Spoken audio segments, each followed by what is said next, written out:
Welcome to Kathy's Eclectic Garden. I'm Kathy and I garden in Zone 6A in Northwest Ohio.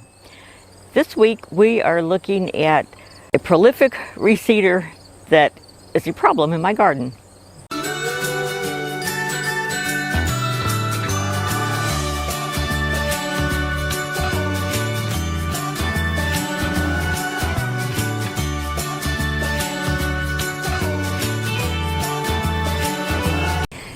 Today we're going to be talking about my cup plant, Silphium perfilatum. I have a love-hate relationship with this plant. I love it because it is a native. It's a pollinator plant. It attracts bees, butterflies, hummingbirds, all kinds of specialist bees. You name it. If it's a pollinator, it lands on this plant. This is a beautiful plant. It has bright yellow sunflower-like blossoms in July until September. It gets 10 feet tall. If you plant it in a spot where it likes to grow, it will get 10 feet tall. Trust me. We've got other plants in other areas of the garden that aren't as tall as this one. We'll show you that later on. But every year, this plant is huge. This plant will feed the birds in the fall. They like the seed heads. However, I don't always leave the seed heads on. Maybe a few, but this plant reseeds prolifically. I started with cup plants. I had 2 plants. The first year they did fine, they bloomed. The second year I had maybe 3 or 4. And now the original spot where I planted this plant is probably at least 5 or 6 feet in diameter. So they have grown and spread vigorously. Now the reason this is called a cup plant is because the leaves grow opposite each other and they go all the way around the stem. And they create this little cup right there, and when it rains, that little cup fills up with water. And that leaves stays there until it evaporates, or the birds and the insects have a place to go get a drink. Another thing I love about this plant is how sturdy it is. The stems are probably at least 3/4 of an inch. They're square stems and they're very sturdy. This plant doesn't normally blow over. However, because of where it is located on the north side of our house, we have a wind tunnel. And anything on our north property line gets hit by wind constantly. So I had to put up a couple of trellises to try to kind of hold these up a little bit, but will blow and bend over. But if you don't live in a windy area, or they're out in the open where you don't get strong gusts of wind, you won't have any problem. The ones I've got in another area of my garden are more protected from the wind and they don't blow over at all. Cup plants like full sun and they like moist areas. You'll find them growing in swampy areas, alongside ditches or streams.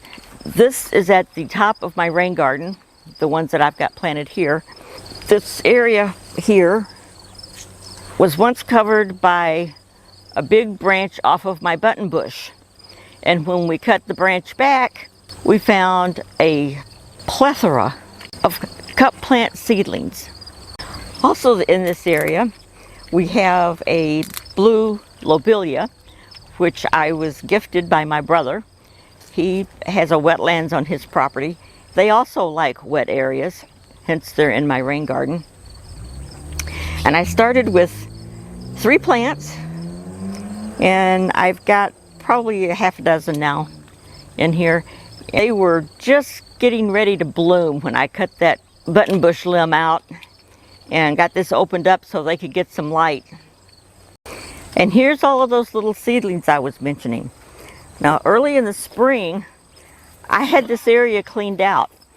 I probably took out close to 2 dozen cup plant seedlings out of this area and a little further over. when we pulled that buttonbush branch out, these had all grown. Now this one is a sneezeweed. That's coming out too. And see, they pull out real easy when they're young. But all of this, those are all cup plants. I don't want that many cup plants, especially not right by my buttonbush. I'm going to be pulling all of these out, or possibly digging them out. But let me see if I can get one here and show you. If you get them young enough, they pull out pretty easy, and you can get most of the root out. Let's see what we do with this one. This one's a little bit bigger. Let's see if we can get... No, now see that one? It broke off from the root, so I'm going to have to come back and dig some of that root out. Because cup plants, once they get established, these big ones that I've got, there's no way I could get them out. I would have to really dig to get them out. And the reason they would be hard to dig out is because an established plant that's been in the ground for a while can have a taproot as much as 15 feet deep. So you're not going to get all of that out unless you got a bulldozer.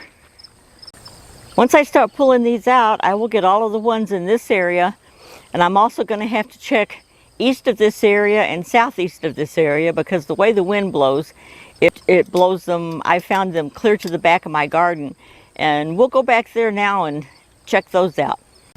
Behind me are two plants that I transplanted. They were seedlings from the original ones that we were just talking about earlier. And these have been here about 3 years, and there's probably at least 4 of them here now, because they've spread a little bit. As you can see, these aren't as tall. This area is wet in the spring. If we have a wet spring, a lot of times water will stand here for a little bit, but for the most part, it's drier back here. So these aren't getting as tall as the ones up in the front of the garden that get a lot of water. So I'm 5'2", and these are probably a foot taller than me, so they're between 6 and 7 foot. I don't want to discourage you from planting cup plants. They are beautiful plants, and planted in the right spot, they can be a beautiful addition to your garden, and they are wonderful pollinator plants. Just be aware they are aggressive, and they can get very large if you plant them in a really moist area. Thanks for watching. Hope you enjoyed this video, and we'll see you in the next one. Bye.